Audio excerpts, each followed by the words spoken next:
Et la parole que Dieu nous donne aujourd'hui est intitulée « Tout est dans la main de Dieu ». Toute notre vie est dans la main de Dieu. Tout ce qui se passe dans notre vie est dans la main de Dieu.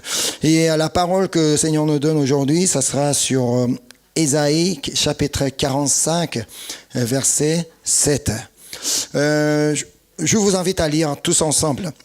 Je forme la lumière et je crée les ténèbres.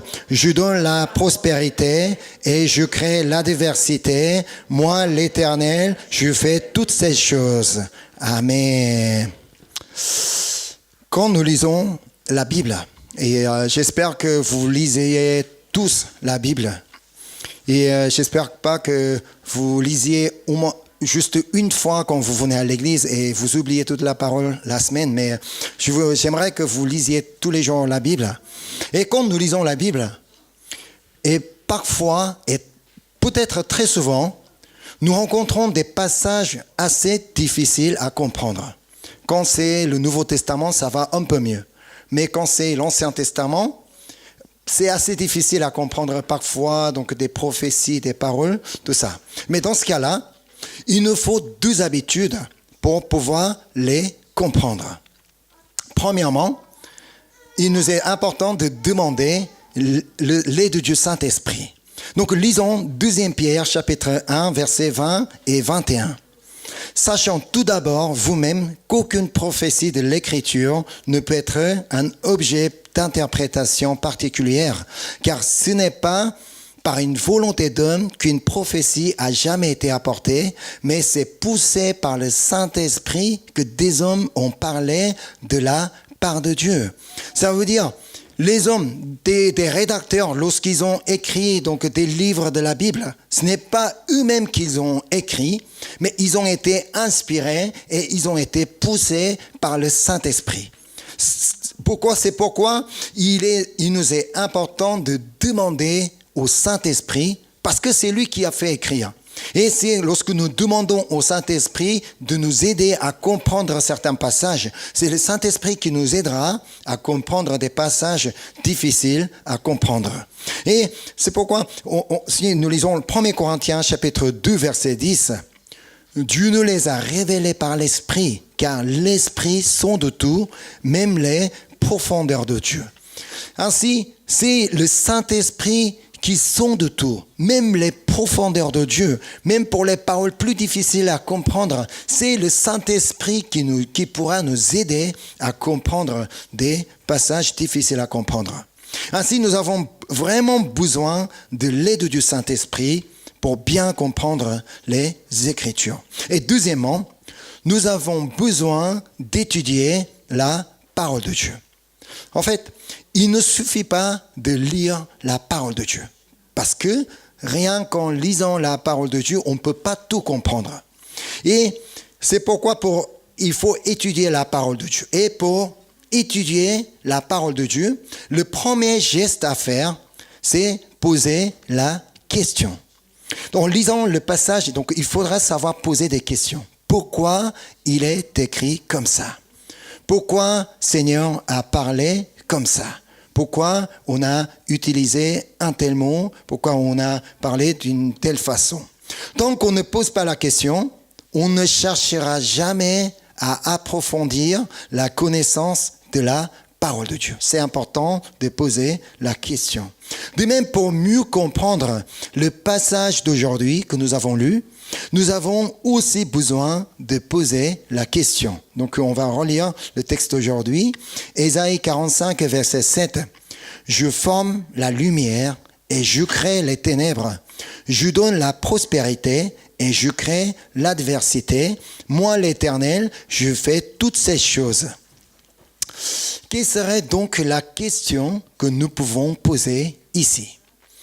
Oui, on serait tout d'abord d'accord de dire que Dieu a formé la lumière et que Dieu donne la prospérité. Mais est-ce qu'il est vrai que Dieu a créé les ténèbres? Est-ce que Dieu a créé l'adversité? Parlons d'abord des ténèbres. Est-ce que vous pensez que c'est Dieu qui a créé des ténèbres? On va aller voir le premier chapitre de Genèse. Genèse chapitre 1, versets 3 à 5. Dieu dit que la lumière soit et la lumière fut. Oui, Dieu a créé la lumière. Mais lisons la suite. Dieu vit que la lumière était bonne et Dieu sépara la lumière d'avec les ténèbres. Dieu appela la lumière jour et il appela les ténèbres nuit. Ainsi, il y eut un soir et il y eut un matin. Ce fut le premier jour. En fait, ce qui est important, c'est que les ténèbres n'existent pas réellement. Les ténèbres ne sont que l'absence de lumière. Donc, les ténèbres n'existent pas tel qu'il est. En fait, c'est l'absence de lumière qui donne des ténèbres. La nuit est sombre. La nuit est sombre car elle est causée par l'absence de lumière de soleil. C'est tout. Ce sont les ténèbres qui existent, qui couvrent la lumière. Non. À chaque fois où il y a la lumière, les ténèbres n'existent pas. C'est ainsi que c'est la lumière qui existe, mais les ténèbres n'existent pas. Alors, en revenant au passage d'aujourd'hui, on peut se demander, dans ce cas-là, pourquoi Ésaïe a dit que Dieu a créé les ténèbres. On y reviendra tout à l'heure. Et maintenant, parlons de l'adversité, autrement dit, le malheur. Est-ce que vous pensez que Dieu a créé l'adversité pour ses enfants ou bien du malheur pour son peuple? Non, lisons Psaume 103, verset 8, pour voir comment David présentait l'Éternel. L'Éternel est miséricordieux et compatissant, lent à la colère et riche en bonté. Un tel Dieu, un Dieu miséricordieux, un Dieu compatissant, un Dieu lent à la colère, un Dieu riche en bonté. Est-ce qu'il peut créer l'adversité? Est-ce qu'il peut créer le malheur pour nous? Le premier épître de Jean dit que Dieu est amour. Alors, un Dieu d'amour peut créer l'adversité pour ceux qu'il aime jusqu'à donner son Fils unique, Jésus-Christ. Ce ne serait pas possible. Alors, encore une fois, on se demande pourquoi Ésaïe a dit que Dieu a créé l'adversité. Donc la réponse est assez simple. Il suffit de connaître la culture de l'époque, la culture hébraïque. À l'époque, l'expression qu'on utilisait à l'époque où Ésaïe a écrit ce livre.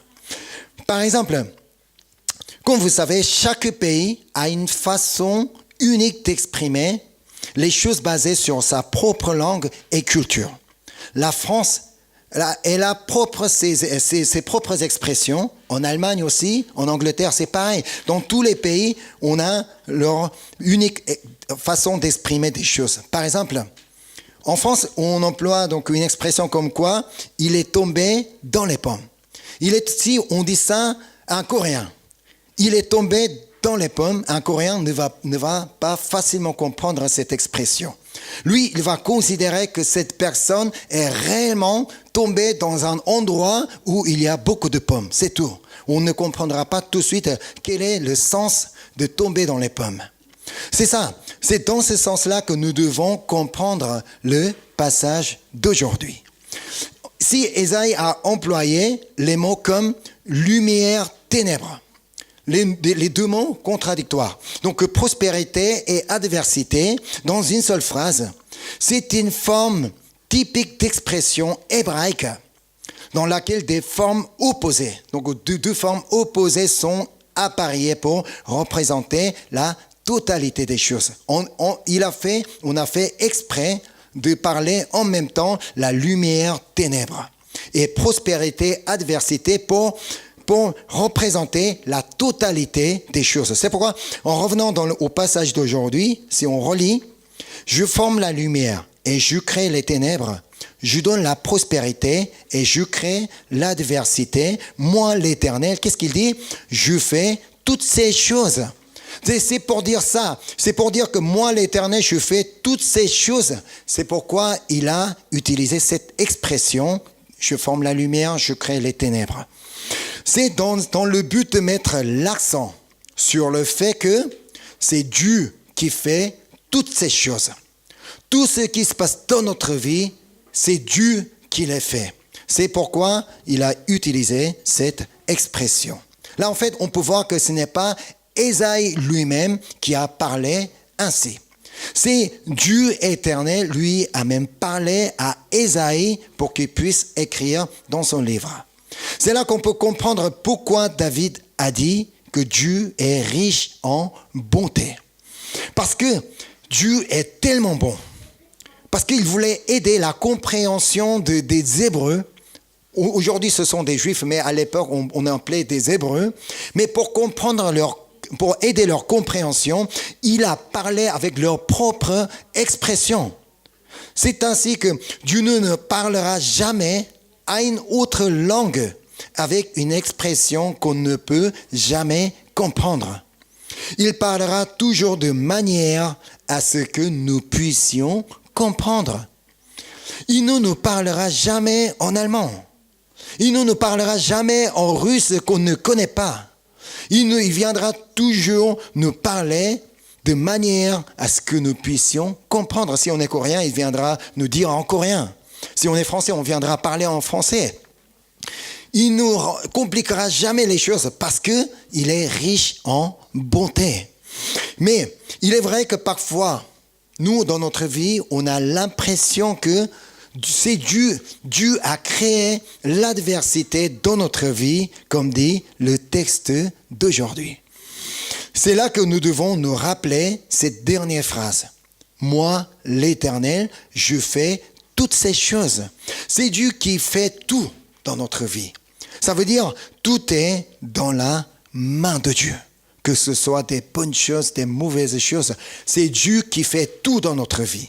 Alors si jamais nous passons une période extrêmement difficile, sachons que ce n'est pas du malheur.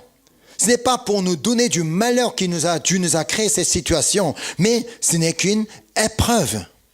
Dieu peut nous donner une épreuve, mais pas du malheur. Il n'est pas là pour nous donner du malheur.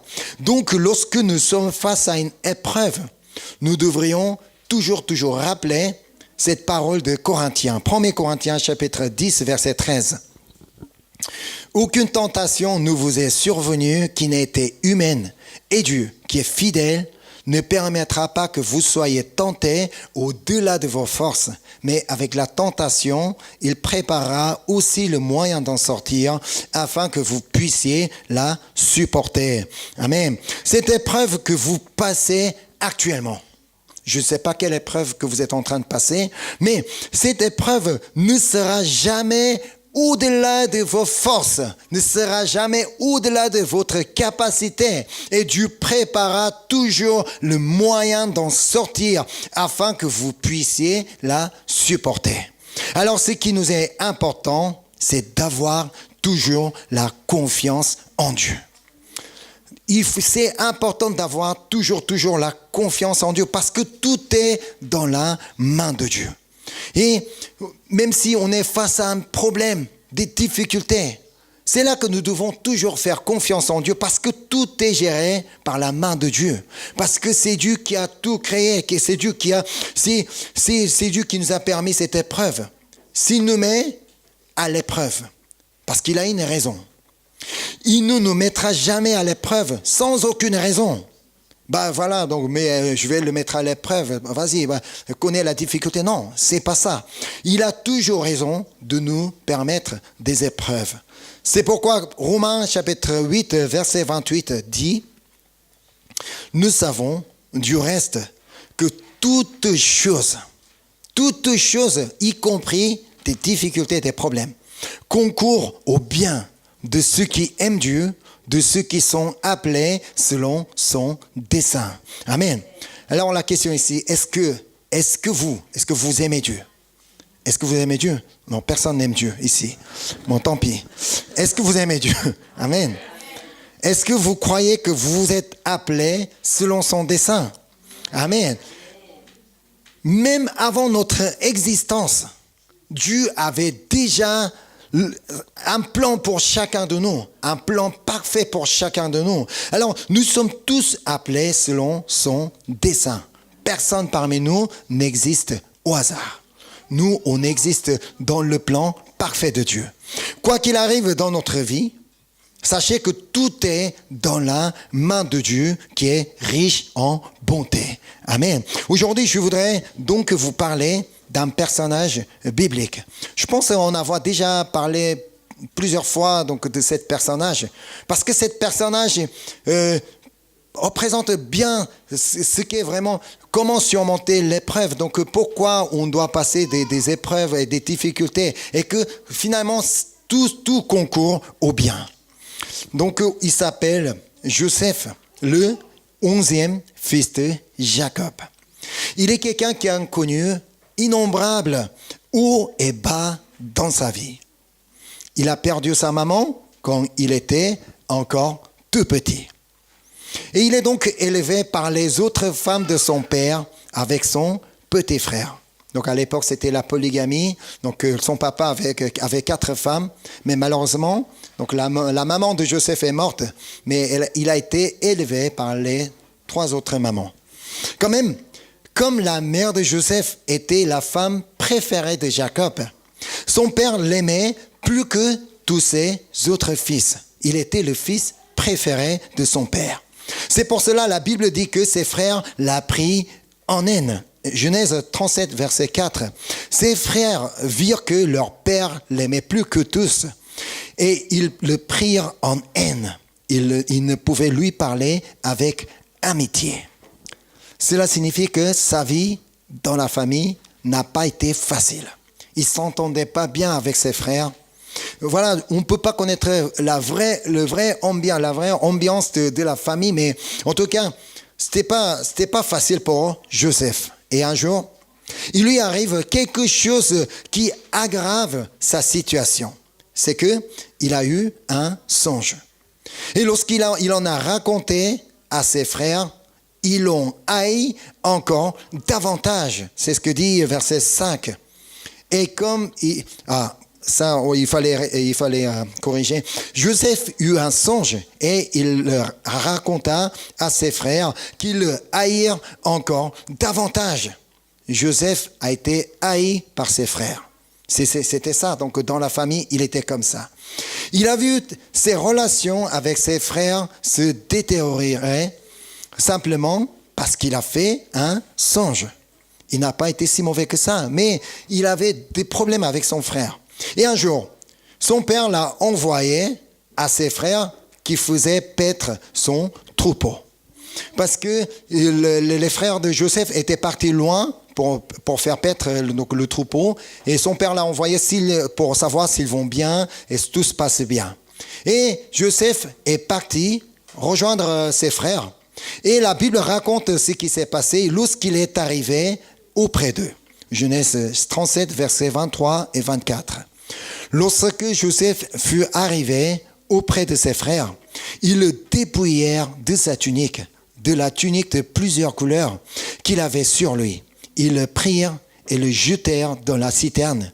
Ces citernes étaient vides, il n'y avait point d'eau. Au début, ses frères avaient vraiment l'intention de le faire mourir. C'est ainsi qu'ils n'aimaient pas leur frère. Mais finalement, ils décident de le vendre aux Ismaélites.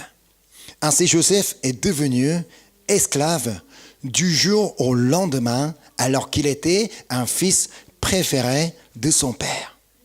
Un jour, il est devenu un esclave. Il a été emmené en Égypte et il était forcé de commencer une nouvelle vie dans un pays étranger où il ne connaît personne, où il ne connaît aucun mot égyptien. Il a été vendu à Potiphar, officier de Pharaon, chef des gardes. Alors qu'il se trouvait dans une des situations. Regardons ce que dit la Bible sur lui. Genèse 39, verset 2. L'Éternel fut avec lui, et la prospérité l'accompagna. Il habitait dans la maison de son maître, l'Égyptien. Et alors, si l'Éternel était vraiment avec lui, Il ne fallait pas qu'il soit vendu comme un esclave. Si Dieu était vraiment avec lui, Dieu ne pouvait pas le protéger. Dieu ne pouvait pas l'embêter, donc ses frères, de vendre Joseph aux mains des Ismaélites. Si l'Éternel était vraiment avec lui, Joseph ne devait pas connaître autant de problèmes dans sa vie. C'est la question que nous pouvons poser. En plus, qu'est-ce qu'on dit? La prospérité l'accompagna. Mais quelle prospérité pour un esclave? Quelle prospérité pour un jeune garçon emmené en force à l'étranger? Le verset 4 dit comment il a prospéré. Joseph trouva grâce aux yeux de son maître, qui l'employa à son service, l'établit sur sa maison et lui confia tout ce qu'il possédait. Oui, dans un certain point, donc on pourrait dire qu'il a connu la prospérité. Parce qu'il a été employé à son service, établi sur la maison. Mais cela ne signifiait pas qu'il était devenu maintenant un homme libre qui a droit de retourner chez lui. Non, il devait toujours quand même rester sur place en Égypte. Et un jour, il rencontre un autre problème. C'est la femme de son maître qui portait les yeux sur lui et elle lui séduisait à coucher avec elle. Mais il a refusé au nom de Dieu. C'est ainsi qu'il a parlé. Genèse 39, verset 9. « Il n'est pas plus grand que moi dans cette maison, et il ne m'a rien interdit, excepté toi, parce que tu es sa femme. Comment ferais-je un aussi grand mal et pécherais-je contre Dieu ?» Oui, il voulait rester fidèle devant Dieu. Cependant, que se passe-t-il pour lui? Un autre jour, cette fois-ci, c'est la femme a saisi carrément son vêtement. « Vas-y, viens, couche avec moi. » Mais alors, il a pris la fuite en lui laissant son vêtement dans sa main.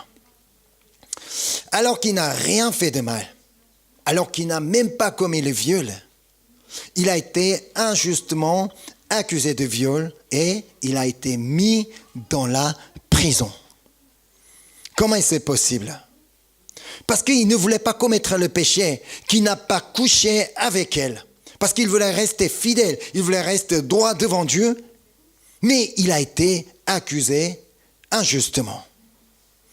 Si tu étais vraiment avec lui, Dieu ne pouvait pas le protéger. Comment tu peux le laisser d'être accusé aussi injustement pour qu'il soit emprisonné?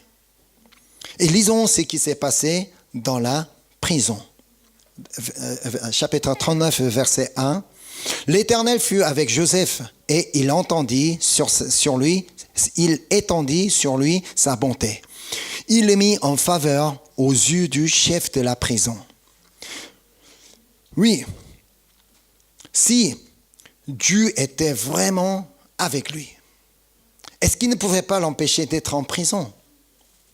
Mais tout ce qu'il fait, c'est qu'il étend sur lui sa bonté pour le mettre en faveur aux yeux du chef de la prison.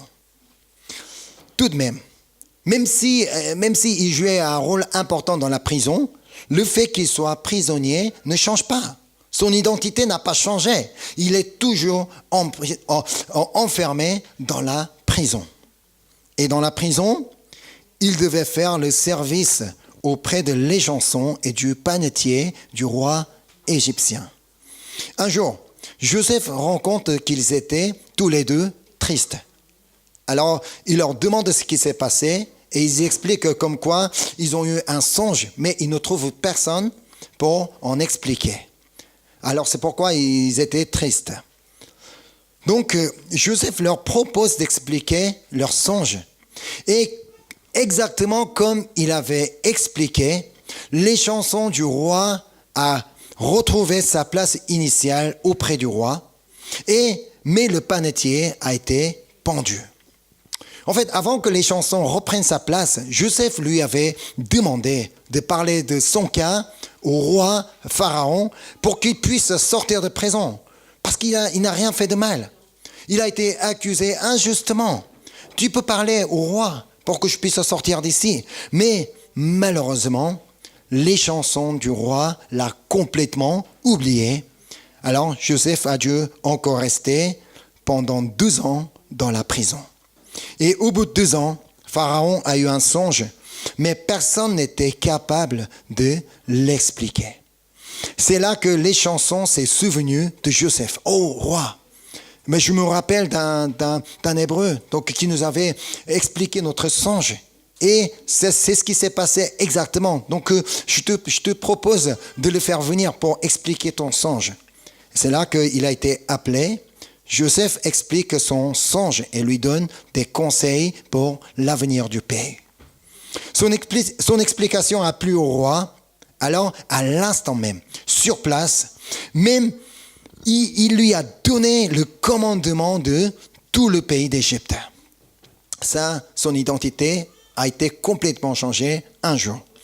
À l'âge de 30 ans, il est devenu le premier ministre de l'Égypte et cela signifie qu'il a passé 13 ans dans ce pays. Il a passé 13 ans en Égypte. Et ces 13 ans en Égypte ne devaient jamais être faciles pour lui.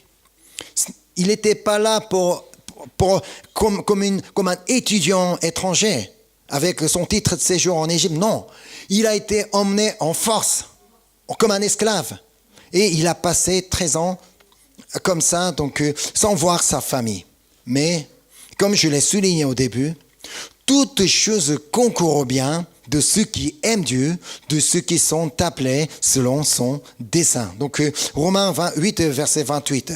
Nous savons du reste que toutes choses concourent au bien de ceux qui aiment Dieu, de ceux qui sont appelés selon son dessein. Joseph était quelqu'un qui aimait Dieu et qui était appelé selon le dessein de Dieu. Alors, malgré tous ces problèmes qu'il a connus pendant des années, il a compris que toutes choses concourent au bien. En fait, le dessein de Dieu était que Joseph devienne le premier ministre de l'Égypte. Ce n'était pas pour Joseph lui-même, pour qu'il soit pour sa gloire. Ce n'était ni pour sa gloire, ni pour sa richesse, ni pour son succès, ni pour son autorité, mais c'était uniquement pour la famille de Jacob, pour sauver la famille de Jacob de la famine. Parce que Dieu voulait épargner la famine de Jacob, de la famine qui va frapper tout le territoire. Il fallait d'abord que Joseph devienne le premier ministre de l'Égypte. Mais pour qu'il soit le ministre de l'Égypte, il fallait d'abord qu'il aille en Égypte. Tout en restant dans son pays, il ne peut pas devenir un jour à l'autre le ministre d'un pays étranger.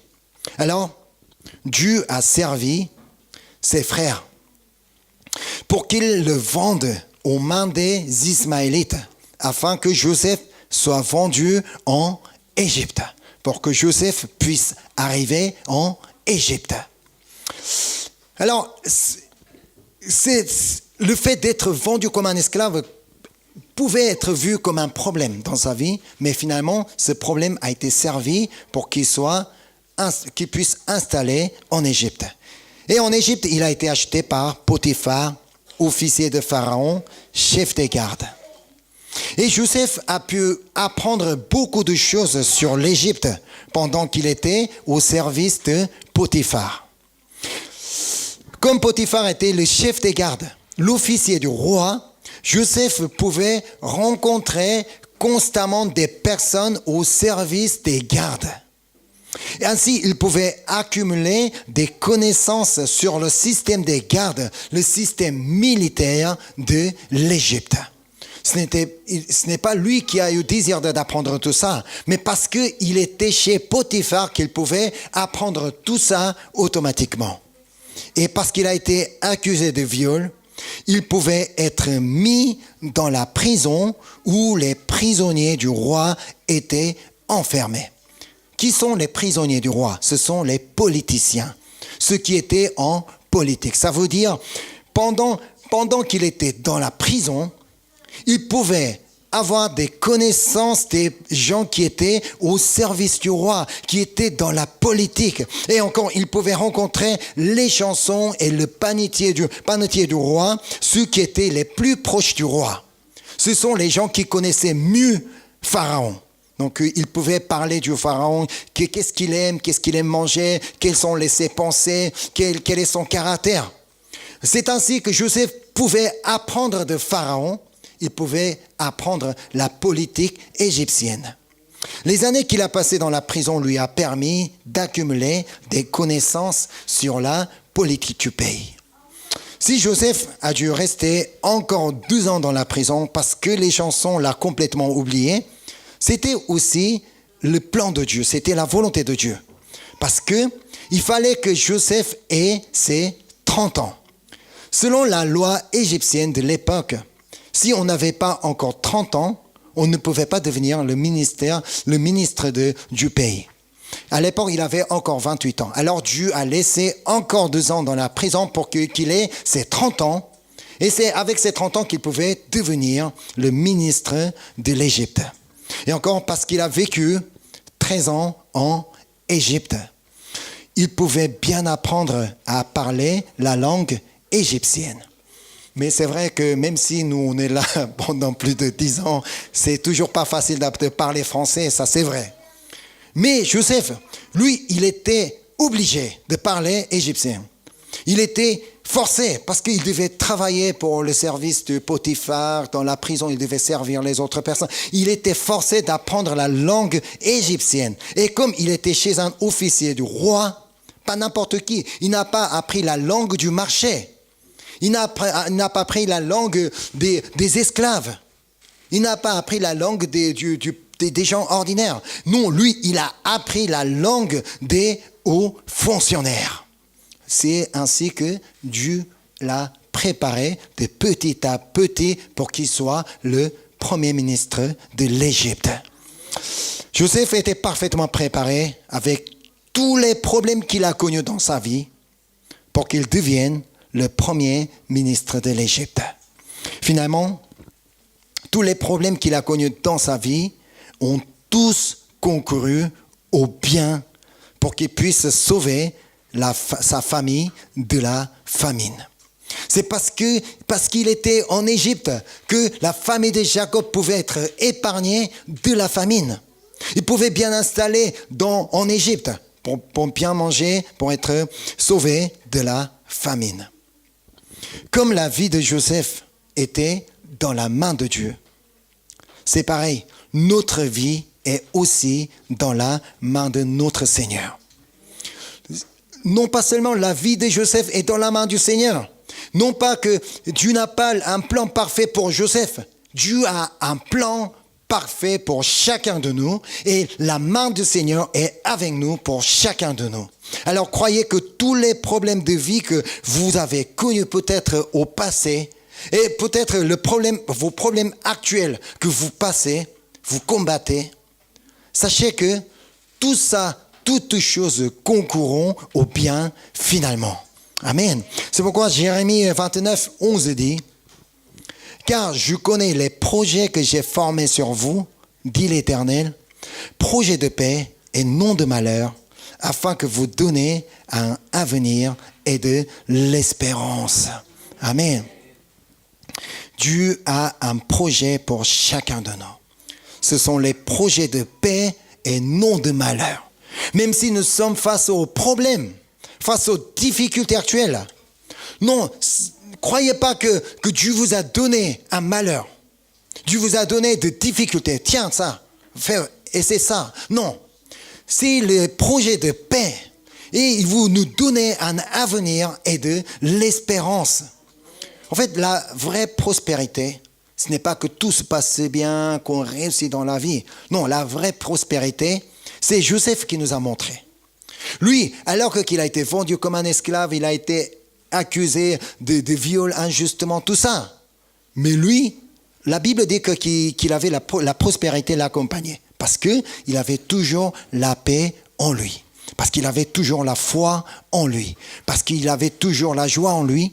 C'est ça. Donc, malgré toutes nos situations, si nous avons la paix dans notre cœur, si nous avons la joie dans notre cœur, si nous avons vraiment donc la foi vers Dieu, c'est ça la vraie prospérité des chrétiens. Amen.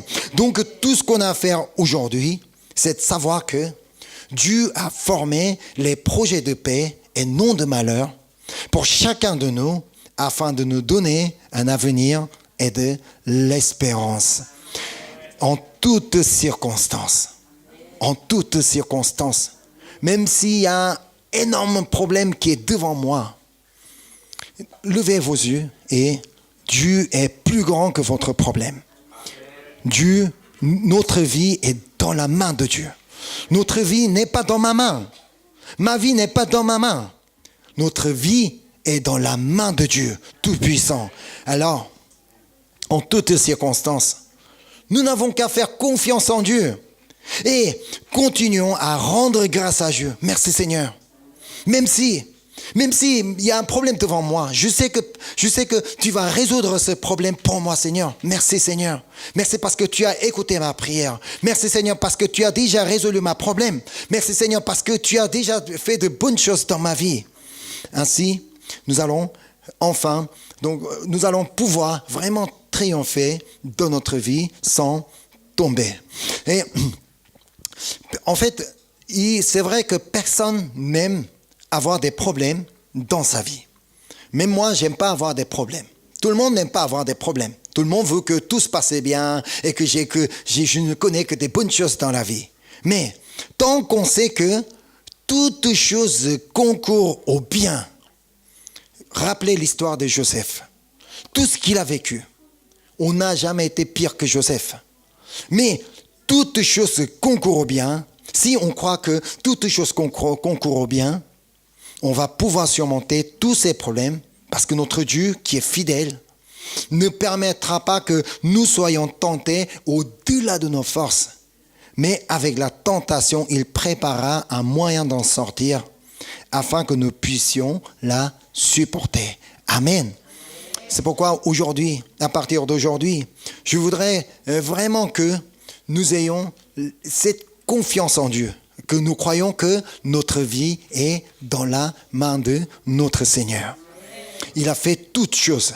Alors c'est lui qui gère tout. Alors notre vie est dans sa main. Alors nous n'avons qu'à faire confiance en lui. Amen. Maintenant, donc je vais inviter donc l'équipe de louange. On va chanter la louange et nous allons prendre un moment de prière. Alors, tant qu'on sait que notre vie est dans la main, tant qu'on fait confiance en Dieu, aujourd'hui, nous n'avons tout ce qu'on a à faire, comme j'ai dit, c'est de rendre grâce à Dieu, remercier Dieu et chanter ses louanges. C'est tout ce qu'on a à faire. Et le reste, c'est Dieu qui gérera. Donc, le reste, c'est Dieu qui accomplira. Alors, donc, aujourd'hui, avec ces chants, j'aimerais que nous puissions vraiment chanter. Et avec ces chants, pour que ce soit notre confession personnelle. Pour que ce soit ma confession personnelle. Chantons ensemble.